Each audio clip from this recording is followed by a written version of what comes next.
ഓം ന ഗുരോരധികം തത്വം ന ഗുരോരധികം തപ ന ഗുരോരധികം ജ്ഞാനം തസ്മൈ ശ്രീ ഗുരവേ നമഃ. ഈ സ്വാമിയാണ് എന്റെ കണ്ണുകൾ തുറന്നത്. പ്രിയരെ, ഇരണിയൽ എന്ന പ്രദേശത്തെ ഒരു പ്രശസ്ത കുടുംബമായിരുന്നു അമ്മ വീട്.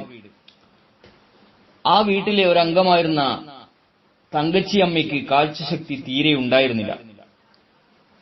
വളരെ പ്രശസ്തരായിട്ടുള്ള വൈദ്യന്മാരെയും ഡോക്ടർമാരെയും ഒക്കെ കാണിച്ചു ചികിത്സകൾ വളരെ നടത്തിച്ചെങ്കിലും ഫലമുണ്ടായില്ല. അതിനാൽ സദാനേരവും വീട്ടിനുള്ളിൽ തന്നെ ജപവും പ്രാർത്ഥനയും ഒക്കെയുമായി കഴിഞ്ഞു വരികയായിരുന്നു തങ്കച്ചിയമ്മ. ആയിടക്ക് ഗുരുദേവൻ ഇരണിയിൽ എത്തുകയുണ്ടായി.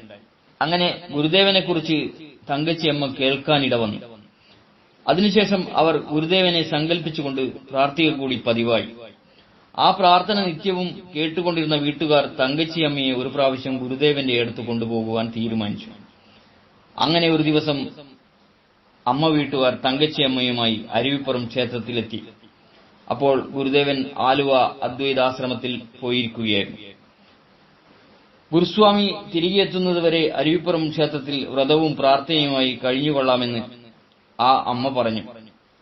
അവരുടെ ഭക്തിവിശ്വാസങ്ങളും കാഴ്ചയില്ലായ്മയും കണ്ട് കുമാരനാശാൻ ഉടനെ അവർക്ക് താമസിക്കുന്നതിന് വേണ്ട ഏർപ്പാടുകൾ മഠത്തിൽ ചെയ്തു കൊടുത്തു. ആ ദിവസങ്ങളിൽ എന്നും രാവിലെയും ഉച്ചയ്ക്കും സന്ധ്യയ്ക്കും തങ്കച്ചിയമ്മ ക്ഷേത്രത്തിനു മുന്നിൽ ദീർഘനേരം ഇരുന്ന് പ്രാർത്ഥിക്കുമായിരുന്നു.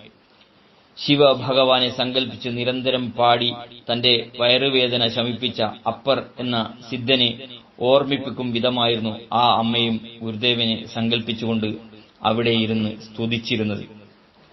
അത് കേൾക്കുന്ന ആർക്കും അപ്പോൾ ക്ഷേത്രം വിട്ടുപോകുവാൻ മനസ്സ് വരികയില്ലായിരുന്നു. ഗുരുദേവനെ യാതൊരു മറയും കൂടാതെ കാണുന്നത് പോലെയായിരുന്നു ആ അമ്മയുടെ അപ്പോഴത്തെ പ്രാർത്ഥന. പതിവുപോലെ ഒരു ദിവസം ക്ഷേത്രത്തിൽ ഉച്ചപൂജ നടന്നുകൊണ്ടിരിക്കെ തങ്കച്ചിയമ്മ പ്രാർത്ഥനയിൽ മുഴുകിയിരിക്കുകയായിരുന്നു. ആ ഇരിപ്പിനിടയിൽ ശ്രീകോവിലിൽ നിന്നും ആരോ ഇറങ്ങി വന്ന് തന്റെ കണ്ണുകൾ തിരുമ്മി കൺപോളകൾ വലിച്ചു തുറക്കുന്നതായി തങ്കച്ചിയമ്മയ്ക്ക് അനുഭവപ്പെട്ടു. ആ നേരത്ത് അവർ മനക്കണ്ണിനാൽ നല്ലതുപോലെ തന്നെ കണ്ണിൽ തിരുമ്മിയ ആളിനെ കാണുകയുണ്ടായി. അല്പസമയം കഴിഞ്ഞതോടെ തങ്കച്ചിയമ്മയുടെ കണ്ണുകളിൽ ഒരു പ്രകാശവർഷമുണ്ടായി. അവർ കണ്ണുകൾ മെല്ലെ തുറന്നു. അരുവിപ്പുറം ക്ഷേത്രത്തിൽ ഗുരുദേവൻ പ്രതിഷ്ഠിച്ച ശിവപ്രതിഷ്ഠ അപ്പോൾ ആ അമ്മയുടെ കണ്ണുകളിൽ ആദ്യത്തെ കാഴ്ചയായി നിറഞ്ഞു കവിഞ്ഞു. കാഴ്ചശക്തി കിട്ടിയതിന്റെ സന്തോഷം അടക്കാനാവാതെ തങ്കച്ചിയമ്മ അവിടെ നിന്ന് പൊട്ടിക്കരഞ്ഞു. അത് കഴിഞ്ഞ് ക്ഷേത്രവും പരിസരവും അവർ ചുറ്റി നടന്ന് കാണുകയുണ്ടായി.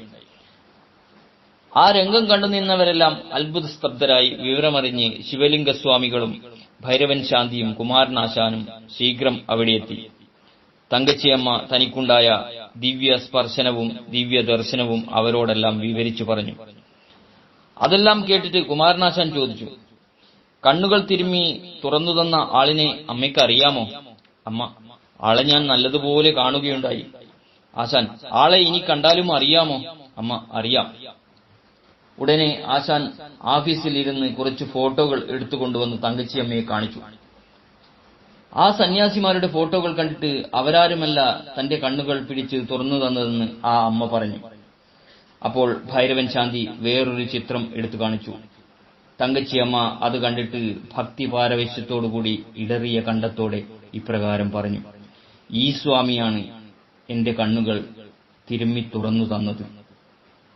അവിടെ കൂടി നിന്നവരെല്ലാം അതിശയത്തോടെ ആ ചിത്രത്തിലേക്ക് തിക്കിത്തിരക്കി നോക്കി. അത് ഗുരുദേവന്റെ ചിത്രമായിരുന്നു. സ്നേഹപൂർവ്വം രഞ്ജൻ, കയനാട്.